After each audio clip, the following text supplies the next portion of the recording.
So with a new Marvel movie comes a couple of things. One, most likely a very entertaining movie. Two, all the trolls out there ready to pounce on you the minute you talk bad about their precious Marvel. Relax, you trolls. It's safe to say that this is Marvel's second best release this year. And with that, I welcome you to another episode of The Romanto, where my goal, as always, is to enhance your movie watching experience. So Doctor Strange, this was a movie which a character anyway I didn't know too much about. I wasn't familiar with it, wasn't really excited until I got to see the 15-minute preview day showcase about a month ago, and that really got me excited about what I was about to see. Visually, this was a sensational looking movie, so I was hoping that it lived up to those expectations. And I'll say this, first and foremost, from the visual standpoint, it's fantastic, exactly what I was expecting. The visuals here are nothing like we've seen before, particularly in a Marvel movie. Very inventive, very stylized, very trippy. A lot of things that they show you is very, very cool, entertaining, and needs to be appreciated on the big screen. Now, I would say that yes, a movie is not visuals alone. It needs a good story, it needs good characters, good actors, what have you. And this movie, although it's not quite on par on that level with its visuals, it's still a very entertaining film. Now, of course, we have Benedict Cumberbatch, who I thought was perfectly cast as Doctor Strange, and he's great in this movie. And I almost can't imagine anybody else being Doctor Strange other than Mr. Cumberbatch himself. He's a great actor, no doubt about it, and he kills this role. So Stephen Strange starts off as being a surgeon, a neurologist to be exact, and he's probably one of the best at what he does. Until one day he's involved in a vehicle accident and damages his hands, causing nerve damage. He has not much use for him anymore, and now he's scouring the earth to find anything or anyone who can help bring him back to where he was prior.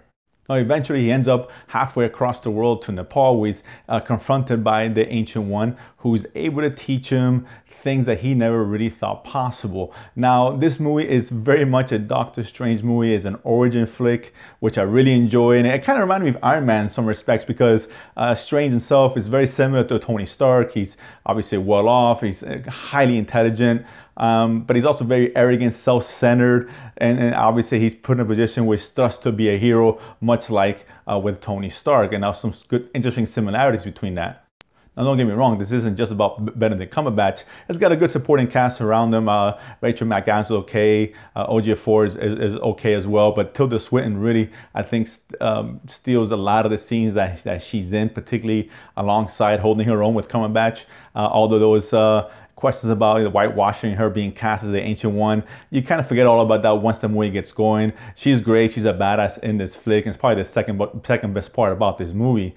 Now, all that being said, yes, the visuals are phenomenal. It's very entertaining. It was what Marvel does. They give you entertaining movies, and there's a lot of humor in here. Not all of it hits, and I kind of wish Marvel would scale back on the humor. I think it would have been better served without it, some of it anyway. But it's okay. It's just a minor complaint. And yeah, it's not a perfect movie. There are issues with some of the stories, a little bit lazy writing in terms of explaining or lack of explaining some of the things that they give you. I mean, there's a lot thrown your way, and it could have been handled a little bit better. Sometimes it can be a little bit confusing at times, and it's kind of convenient, some of the things that Doctor Strange is able to learn and do. But again, those are minor things. The only my real complaint really is, again, with Marvel giving us a weak villain, Mads Mikkelsen, who I think is great, particularly, and Hannibal, if you guys have seen him there. He's a great actor, has a lot of abilities. He's kind of wasted here. He's another throwaway villain. He's not horrible, don't get me wrong, but he's, again, Marvel, this is, I think, the 14th movie, and they really only given us Loki as a good villain.